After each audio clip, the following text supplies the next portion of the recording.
Le 31 août, Jésus dit : Il est inutile de se laisser saisir d'horreur face à certaines manifestations actuelles. Elles sont le fruit de votre intérieur. Je l'ai dit, c'est du cœur que sortent les pensées mauvaises et les mauvais sentiments, et ce sont eux qui contaminent. J'ai dit aussi que chaque être humain se reconnaît à ses œuvres et que, comme on ne peut cueillir des fruits sucrés sur un prunier sauvage, ainsi on ne peut tirer des actes honnêtes de quelqu'un dont l'intérieur est malhonnête. La malhonnêteté ne consiste pas seulement à voler, à mentir, à nuire au prochain.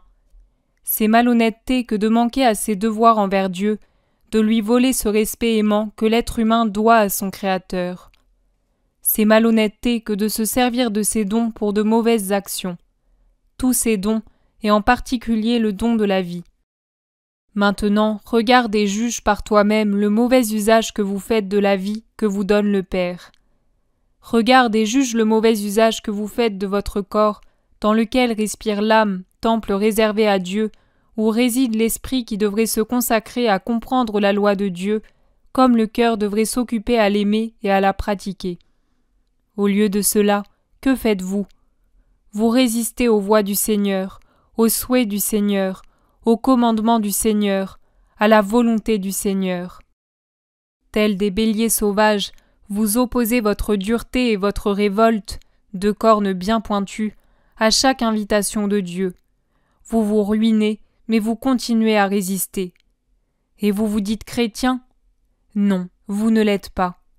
Moi, le Christ, je ne vous ai pas enseigné la révolte, la désobéissance, la luxure, la cruauté, l'idolâtrie. Je vous ai enseigné tout le contraire. Je vous ai montré comment vous servir de la vie. Je vous ai expliqué que vous êtes les temples de Dieu qui veut vivre en vous, qui aime vivre en vous bien plus que dans les temples somptueux, lesquels ne sont faits que de pierre et de marbre. Non, Dieu ne veut pas de ces demeures faites par la main de l'homme. C'est vous qu'il veut, vous qu'il a fait de sa main, vous qui êtes des temples de sang et d'âme, vous que mon sang a revêtus de pourpre immortelle et purifiés comme de précieux autels. Voilà ce que Dieu veut pour revenir vivre dans une paix aimante avec vous. Ne persistez pas sur le dur chemin que vous avez entrepris et qui vous mène à la ruine. Soyez de vrais chrétiens et non des chrétiens en parole seulement. Que mon signe soit vraiment gravé dans les fibres vivantes de votre cœur, non sur le fronton des temples vides où vous ne venez pas prier, où vous y venez l'âme troublée par toutes vos vaines préoccupations et les fermentations de vos instincts inférieurs. Ouvrez votre cœur à l'amour, mes enfants. C'est cela qui vous manque le plus. Vous n'avez pas de charité envers Dieu, envers le prochain, envers vous-même.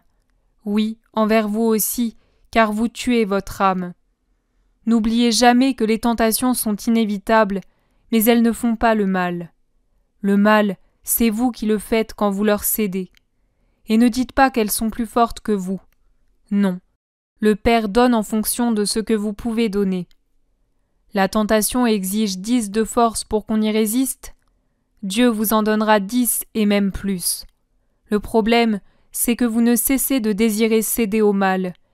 Et que peut alors Dieu si vous détruisez les forces divines par votre volonté perverse et si vous vous abandonnez au baiser de la tentation ? Ce faisant, vous mettez votre âme dans un étau mortel et c'est d'une âme malade ou mourante que sortent ces sentiments qui vous étonnent. Mais il n'en peut être autrement. L'odeur fétide de la mort émane d'un corps corrompu. Les manifestations du péché proviennent des âmes corrompues.